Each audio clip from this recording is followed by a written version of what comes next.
smell but a cement pond.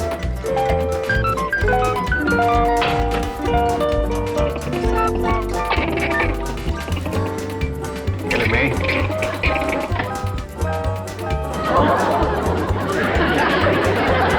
I'd like to strike up a bargain with you. What's that, Paul? If they won't eat in my kitchen, I won't eat in their tree. Well, it ain't their fault they're in here. They'd heap rather eat in a tree. Then why ain't they? 'Cause Granny's making soap on it. These poor little critters couldn't hardly stand it. Yeah, Granny's lye soap of cooking does give off some right powerful fumes. Miss Jane says it's commencing to kill Miss Drysdale's hibiscus. What's a hibiscus? Some kind of a flower plant. Miss Drysdale's got a prize one that sits right next to her patio. Drysdale place does sit downwind of our pond, don't it? Yes, sir. Well, I'll have to speak to Granny about cooking her soap someplace else.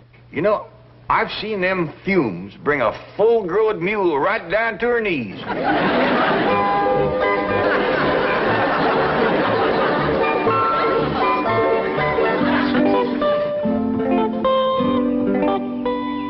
Ravenswood, my pruning shears. The Dershowitz says it's a losing battle, madam. Unless you can stop those noxious vapors being wafted from the Clampetts swimming area, your hibiscus will have to be taken out. Go over and speak to them emphatically. Help me up. Begging your pardon, madam, the last time I spoke emphatically, I was picked up and tossed into their pool. Jethro? Granny. I'll not let them ruin my garden party this afternoon. I shall speak to them myself. Oh, good show, madam. If I hear a splash, I shall come immediately.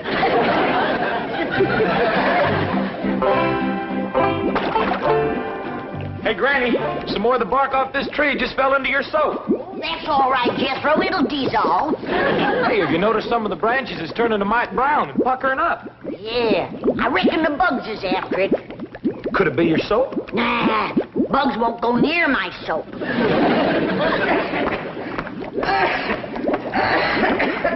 Howdy, Mr. Drysdale. What's the matter, honey? You got the sniffles? Oh, no, it's not that. Granny, could I speak to you over there? Why, sure, honey, and don't you cry. Whatever's troubling you, I'm here to help you.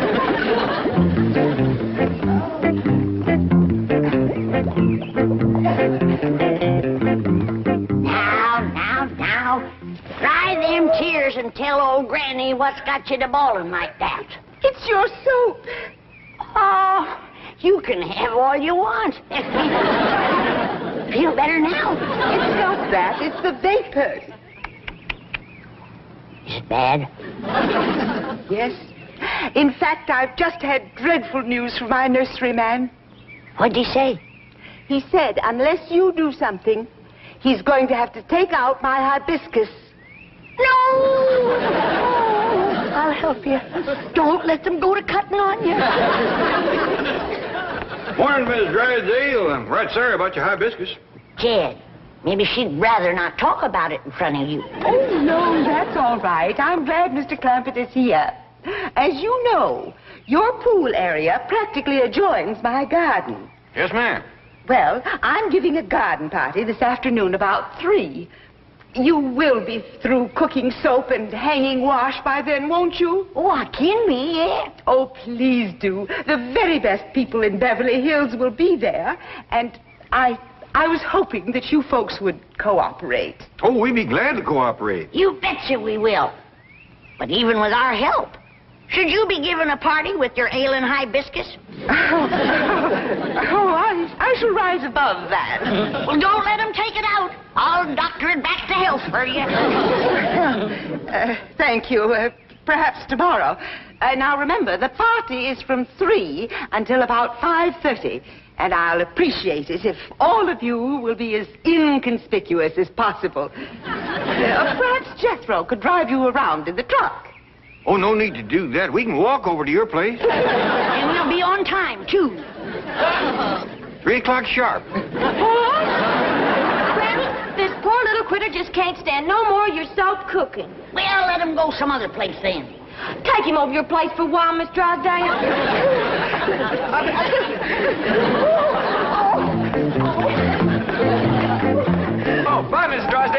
want some hot soap to take home with you? Your soap's done, Granny. It's commencing to thicken. I'll put the fire out. Thank you, Jed. Now, Ellie, get rid of that skunk and start taking down the clothes. We gotta all pitch in and help Miss Drysdale with her party. Is she having a party? She is with our help. Poor woman. She has an ailing hibiscus. I know, Miss Jane told me. Hey, Granny, what's a hibiscus? Never mind, that's doctor's talk. Well, we've been studying the human body over to school, but we ain't never studied that. Of course not. That's for grown-ups. Now get this.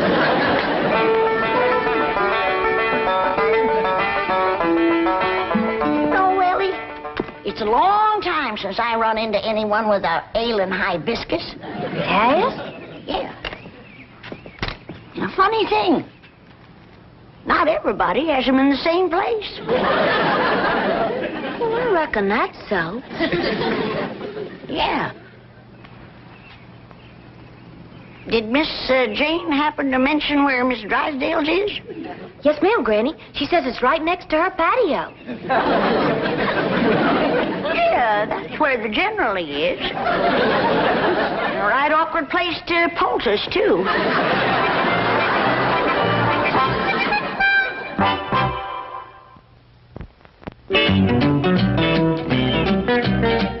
And I might add that the construction of high-rise buildings in the Beverly Hills area is a contributory factor in the financial Who let these tramps in? Get out of here! See here, you derelict. You... Oh, Mrs. Drysdale. Ravenswood. Here, Milburn, have a skunk. That's only a toy. I was handed the real thing. Margaret, what's the meaning of this masquerade? It's a graphic illustration of what will happen this afternoon unless you do something about those hillbillies. What do you mean? They're going to crash my formal garden party. Oh, nonsense. They couldn't care less about that tea-sipping poodle pack you run with. That's true. They think they've been invited. And I warn you, Milburn, if they ruin my garden party... No, Margaret, will you relax, dear? I'll solve this problem just as I've solved dozens of others. Now, you and Ravenswood run along home and I'll handle everything, all right? All right. Sir. And please take the freight elevator. Tell me, Chief, just how do you plan to solve this problem? Just as I've solved dozens of others, I'm turning it over to you. Well, Ellie Mae, now that we got your granny soap out of the way, I reckon it's safe for your critters to get back in their tree. Well, I'll tell him, Pop. Wait, Jethro! Don't take Granny's soap in there yet. What's the matter with that girl? I ain't just for positive certain, but I got my suspects.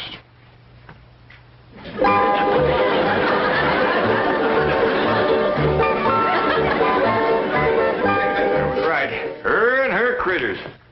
Uncle Jed, it was getting so I couldn't even go swimming in the cement pond. There were so many of them. But I fixed that. What'd you do?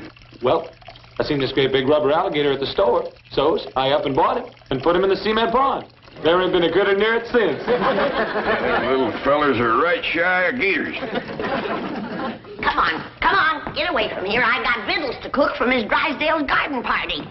What's a garden party, Granny? Well, I ain't sure I know. You, Jed? Yeah, I've been studying on it some, and I think I got it figured. What you got figured? Well, when folks has a barn-raising party, everybody comes over and helps you build a barn. When you have a quilting party, everybody gets together and makes a quilt. So I reckon when you got a garden party, everybody comes over and makes a garden. That figures. Jethro, you and me got to get the shovel and the spade and the tater fork all honed up nice and bright. Because chances are these Beverly Hills society folks is going to show up with some fancy, shiny tools. Come on. Just a minute. Just a doggone minute. What's the matter? Well, when I wanted to plow up our front yard and make a garden, it was the Drysdale that said I had an order. Now, how come they's making one? I think I got that figured. What you got figured? I hear tell Miss Drysdale is overpowering fond of flowers. I reckon she wants to make a flower garden. Yeah, that figures. I reckon so. Come on, Jethro. There's ground to be turned. Yeah, that figures.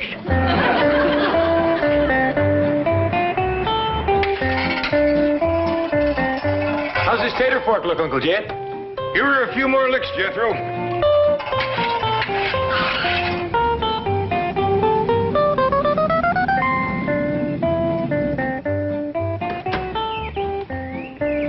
Greetings, Mr. Clampetts.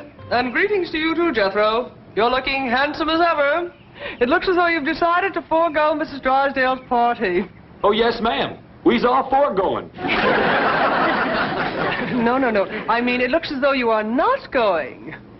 Well, we wouldn't want to disappoint Miss Drysdale. She invited us special. And she'll be glad she did when she sees me get going with this. Ain't nobody can swing a fork like this youngin'. Jethro, I know how much you like food, but that is ridiculous. Kid, Wiser. Oh, howdy, Miss Jane. It's good to see you. Kid, put an edge on this thing while I have a little private talk with Miss Jane. Here, Granny.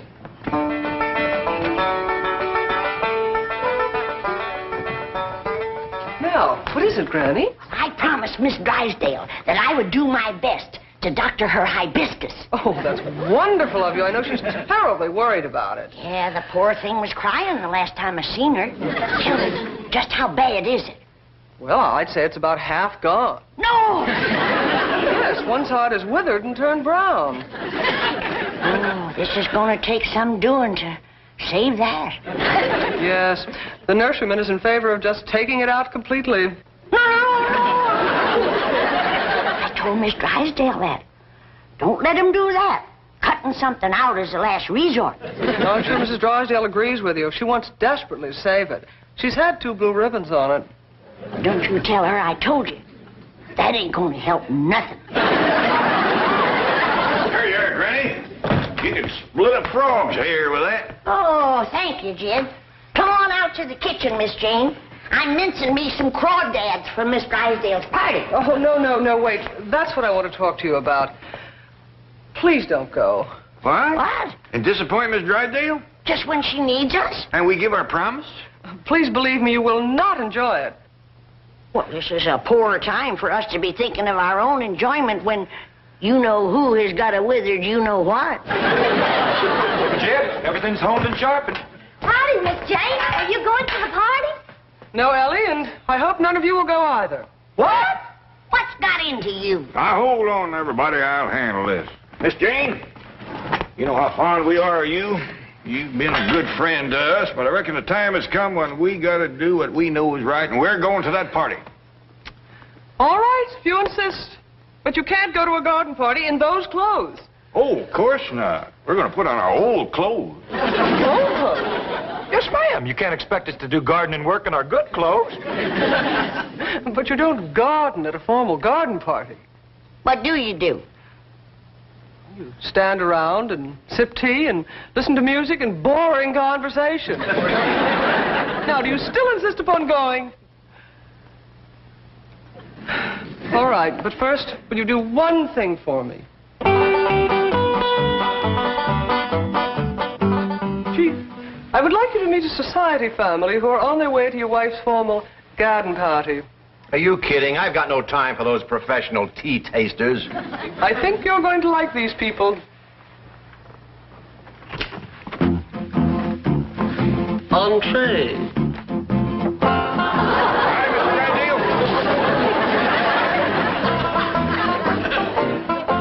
Jed Clampetts. Ellie Mae. Jethro. And Granny. Can that be you?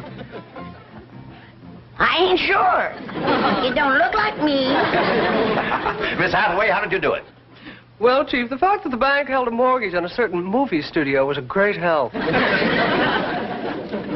Drysdale, you coming to the party?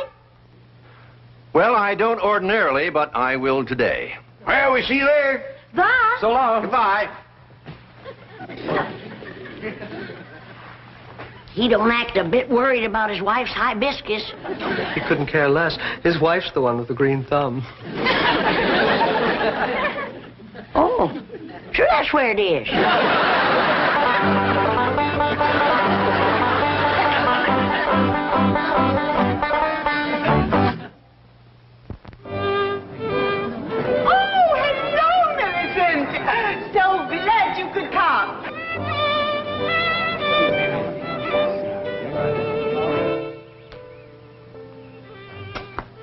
Come on, Uncle Jed, the party's starting. Hear that music? Yeah, but we gotta wait for our women folks, Jethro. How come they's late? Women is always late, Jethro. How come? No man can answer that. Probably no women neither. There sure is a lot of pretty girls over there at the party. Can I sweet talk me one, Uncle Jed? Chances are she'd be with a feller. If I whoop the fella, can I sweet talk her then? No, Jethro, this being our first Beverly Hills High Society garden party, I reckon we ought to just watch the folks and not go to scrapping. Unless, of course, everybody else does. In which case, be careful of your borrowed clothes. Yes, sir. Elmer and me's ready. Hey, I don't recall Elmer being invited to the party. Oh, can I take him, please, Paul? Oh, I reckon not, Ellie. No fighting or scrapping neither. Well, this party sure ain't gonna be much fun. Oh, yes, it is. I made sure of that. Remember now, Granny's rheumatism medicine is just for old folks with rheumatiz. For not so old folks who want to ward it off. Providing, of course, they's married. Well, come on, everybody, let's load up and cut through the hedge and get to the party. Bye, Elmer. Dorothy, all the way from Santa Barbara. How lovely. Oh, is everybody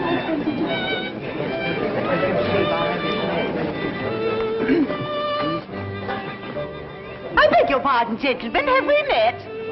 I hope to kiss a pig we have. He's your next-door neighbor. Our smelling salts. Like we got here in the nick of time. She's looking a little peaked. You leave everything to us, honey. All right, you young'uns, get them chitlins and that crawdad dip on the table over there. Crawdad dip. It's finger-licking good, ma'am, and so is these little hot possum sausages. Just a swimming in hog renderings. Don't burn yourself. Anything tastes good after a few swigs of this. Good help. Granny always brings a couple of jugs to barn raisins and quilting parties. I've seen a jug of this razor barn pretty near single-handed. And it gets credit for some right crazy quilts, too. You want me to put these on the table, Uncle Jed? Yeah, Jethro, but pass the word around. Nobody to touch it but married folks. Now, what can we do to help you the most?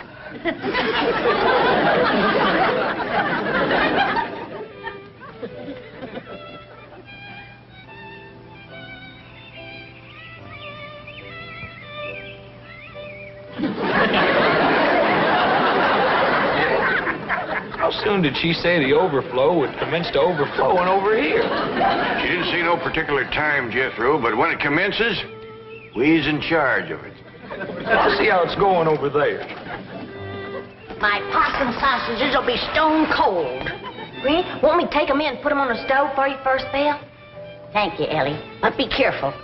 Don't splatter any hog renderings on your party dress. I won't, Granny.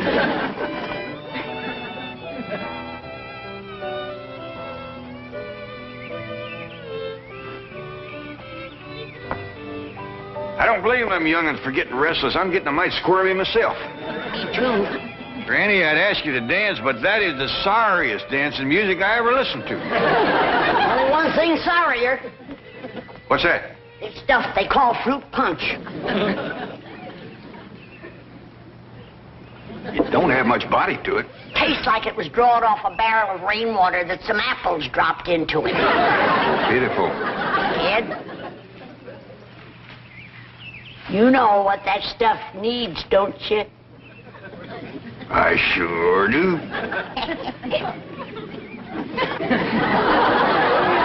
At least the overflow folks will get their whistle wet proper. Jed, Uncle Jed. How's the party going, Jethro? Terrible. Everybody's just standing around. The only one moving's that fiddler player. He's moving? Yeah, he keeps walking up to different people playing in their faces, and they still won't dance. Well, it ain't altogether their fault, Jethro. He plays that thing like he's stove up with rheumatiz. Uncle Jed, I'm getting tired of standing around these here clothes. Can I go swimming?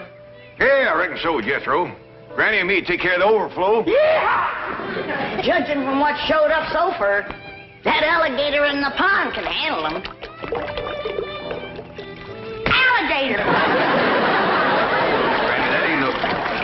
Granny! Thought I'd seen that varmint this morning, but I wasn't sure. Granny! That ain't no real live alligator. It ain't now. I blowed a hole in him you could could swim a catfish through.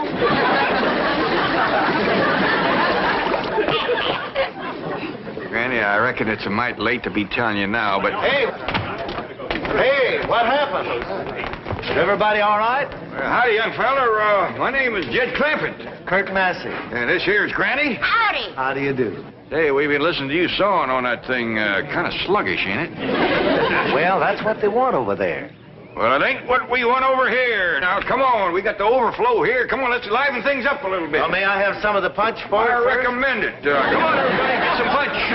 Here comes the hot sausages. This here is my daughter, Ellie Mae, and that young fella carrying the sausages is my nephew, Jethro. Well, howdy. Wow! Hey, Fred! Howdy! Wowee. Hey, Doris. Hey, fellas!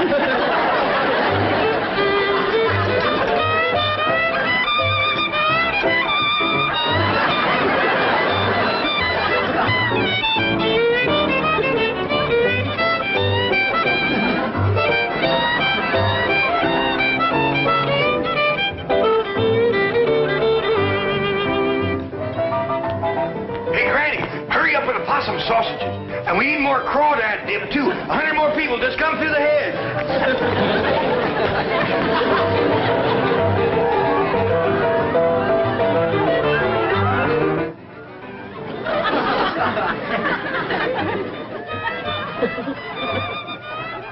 Ravenswood, did you find anyone in the house? No, madam. It's as deserted as the garden. Oh.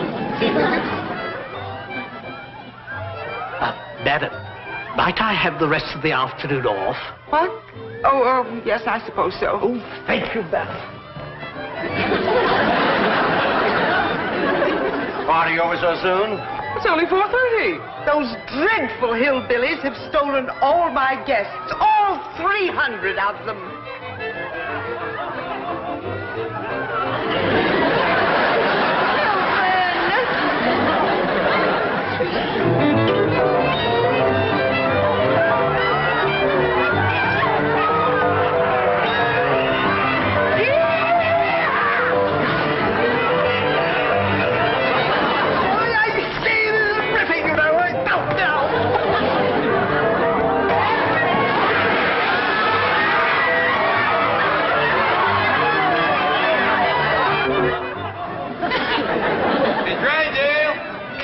For a minute?